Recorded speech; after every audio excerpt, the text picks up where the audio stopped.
নমস্কার, জ্যোতির্ময়ী দেবশ্রী। আজকে বলবো শিবরাত্রি নিয়ে। শিবরাত্রি কবে, শিবরাত্রির সময় আমাদের কি কি প্রক্রিয়া করতে হয়, যারা উপবাস করেন তাদের কি কি করতে হয়, কি কি করা উচিত, কেন এই ফাল্গুন মাসে শিবরাত্রি কৃষ্ণপক্ষে চতুর্দশীতে শিবরাত্রি পালিত হয়, এটা কিন্তু আগে আমাদের জানা উচিত। আমরা শিবরাত্রি অনেকেই করি, কিন্তু হঠাৎ করে এই ফাল্গুন মাসেই কেন হয় এবং কৃষ্ণপক্ষে শিব চতুর্দশীতে কেন শিবরাত্রি পালিত হয়।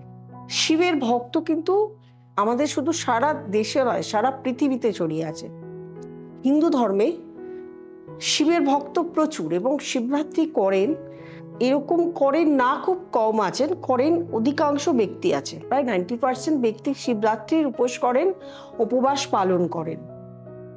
আর আমরা দেখতে পাই ফাল্গুন মাসের কৃষ্ণপক্ষে চতুর্থ তিথিতেই ঠিক শিবরাত্রি পালিত হয়। কেন বলা হয় যে এই ফাল্গুন মাসের কৃষ্ণপক্ষে চতুর্থ দিনই শিবের জ্যোতির্লিঙ্গ রূপে প্রকাশ হয়েছিল, তাই জন্য শিবরাত্রিটা ভীষণভাবে ইম্পর্টেন্ট। এবং তার সঙ্গে এই সময়ই, এই দিনই পার্বতীর সঙ্গে শিবের দেখা হয়েছিল, প্রথম সাক্ষাৎ হয়েছিল। এবং এই দিনেই পার্বতীর সঙ্গে শিবের বিয়ে হয়েছিল এবং শিব সংসারী হয়েছিলেন। সেই জন্য যারা শিবরাত্রি করেন, যে স্বামী স্ত্রী দুজনেই শিবরাত্রি করেন, বা যে সমস্ত স্ত্রীরা শিবরাত্রি করেন, দেখা যায় তাদের গৃহে প্রবলেম থাকে না, ঘরে স্বামী স্ত্রীর মধ্যে প্রবলেম থাকে না। যদি আপনার গৃহে স্বামী স্ত্রীর মধ্যে প্রবলেম থাকে, তাহলে কিন্তু আপনাকে এখনই শিবরাত্রি শুরু করে দিতে হবে। এটা হচ্ছে বলার কথা, কারণ এটাই একমাত্র উপায় ভগবান শিবকে ডাকা এবং তার সঙ্গে শিবরাত্রি করা। তাহলে আপনার সংসারে স্বামী স্ত্রীর মধ্যে সব সময় একটা ভালো সম্পর্ক, ভালো রিলেশন থাকবে। এই শিবরাত্রির করার আগে কিছু কিছু নিয়ম তো আমাদেরকে পালন করতেই হয়। যেটা হলো, শিবরাত্রি করার আগের দিন আমাদেরকে নিরামিষ ভক্ষণ করতে হয় এবং একবেলা খেতে হয়, এটা অনেকেই জানেন। সেদিন আমাদের মাছ, মাংস বা আমিষ জাতীয় খাবার খেতে নেই। এবং শিবরাত্রি চলাকালীন পুরোটাই নির্জলা উপোস করার নিয়ম আছে। দেখুন, প্রত্যেকের, আপনি অসুস্থ বা আপনার সুগার আছে বা যে কোনো রোগ আছে, আপনি নির্জলা উপবাস করতে পারছেন না, সেক্ষেত্রে তো আপনি নির্জলা উপবাস করতে পারেন না। আপনি আগামী দিন, মানে গতদিন শিবরাত্রির আগের দিন নিরামিষ খেলেন, কিন্তু তার পরের দিন দিনের বেলাটুকু অন্তত আপনাকে ফল বা দুধ খেয়ে থাকতে হবে। তারপরে সন্ধ্যের সময় আবার স্নান করে উপবাস করতে হবে। এটা নিয়ম আপনি করতে পারেন। কোনো ঠাকুর দেবতা করেনি আপনার শরীরকে খারাপ করে উপবাস করা। আর যারা নিরামিষ খাচ্ছেন বা উপবাস করছেন, তাদেরও হলো শিবরাত্রির দিন সকালবেলা, শিব চতুর্থীর দিন সকালবেলা, যেটাকে শিবরাত্রি বলা হয়, শিব চতুর্থীর দিন সকালবেলা ঘুম থেকে উঠে স্নান করে আগে আপনাকে সংকল্প করতে হবে শিবরাত্রির। আপনি যে শিবরাত্রি করছেন, উপবাস করছেন, তার সংকল্প নিতে হবে। সংকল্প নেওয়ার সঙ্গে সঙ্গে শিবরাত্রির যে সমস্ত উপকরণ লাগে, সে সমস্ত উপকরণগুলো আপনাকে জোগাড় করতে হবে। বেল তো লাগে, বেল পাতা তো তার সঙ্গে লাগে, চন্দন লাগে, ঘি লাগে, মধু লাগে, দই লাগে, চিনি লাগে, খই লাগে, বিভিন্ন, অনেকে চাল দেয়, তার সঙ্গে তিল দেয়, বিভিন্ন ধরনের। এবং সকালে উঠে যে চান করছেন, চানের মধ্যে অবশ্যই তিল দেবেন, তিল দিয়ে তিল আলা জলে স্নান করবেন।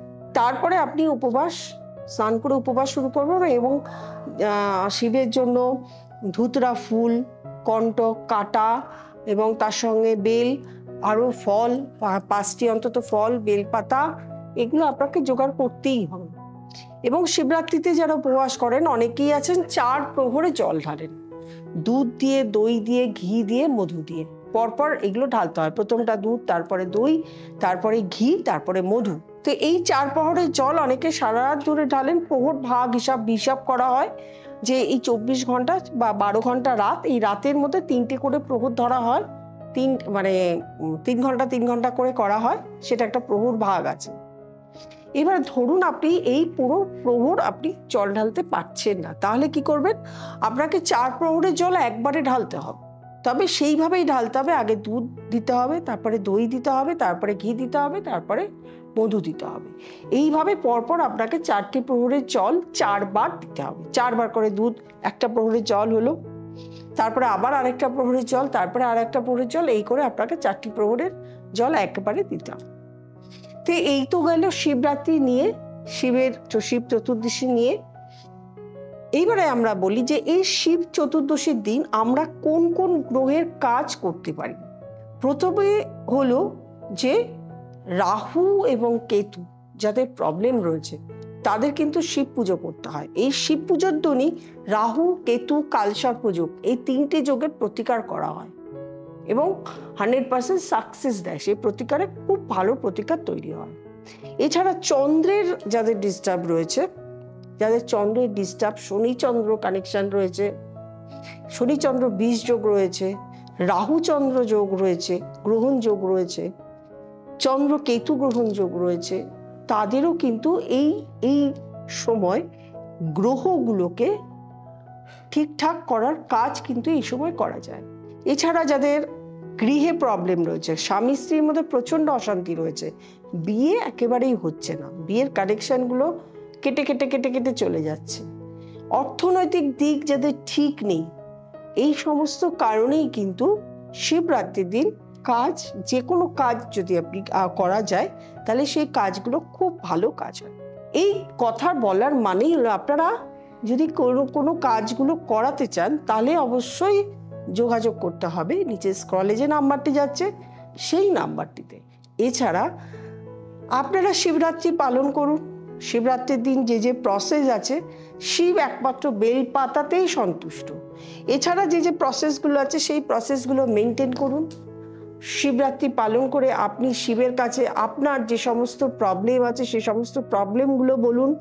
বাবা মহাদেব আপনাকে সমস্ত দিক থেকে শান্তি বজায় দেবে, সুখ দেবে, আপনাকে অর্থ দেবে, আপনাকে কি দেবে আপনি শিব পুজো না করলে আপনি জানবেন না। মানে কন্টিনিউ যদি এগুলো পুজো করতে পারেন আপনি জীবনের সফলতাই পাবেন। আপনার জীবনে শান্তি, সমৃদ্ধি, অর্থ কোনো কিছুরই অভাব থাকবে না। আপনাকে পুজো দিতে হবে, সেটা হলো ধৈর্য ধরে, শান্তিতে, বিশ্বাসে এবং অনেক দিন ধরে। একদিন পুজো দিলেন আর আপনি অনেক কিছু চেয়ে বসলেন, তা তো হয় না। আপনাকে অনেক কিছু পাওয়ার জন্য অনেকটা ঠাকুরকে, শিবকে বা যে কোনো দেবতাই বলুন না কেন, তাকে অনেকটা দিন ধরে তাকেও দিতে হবে। তিনিও দেখেন যে আমাকে উনি কতবার ডাকছেন। একবার ডাকছেন ধৈর্য হারিয়ে যাচ্ছেন, দুবার ডাকছেন ধৈর্য হারিয়ে যাচ্ছেন, হবেন না। আপনাকে ধৈর্য ধরে ডাকতে হবে, তবেই আপনি কৃপা তাদের পাবেন, আশীর্বাদ তাদের পাবেন। এবং স্বয়ং শিব খুব অল্পতেই তুষ্ট হন। শিব পূজা করতে থাকুন। যারা দেখছেন তারা অবশ্যই সাবস্ক্রাইব করবেন, লাইক করবেন, কমেন্ট করবেন, শেয়ার করবেন, ওম নমঃ শিবায় লিখবেন। যারা লিখবেন নিচে এতে ওম নমঃ শিবায় লিখবেন। শিবের মাস, প্রত্যেকে ভালো থাকুন, আনন্দে থাকুন। নমস্কার।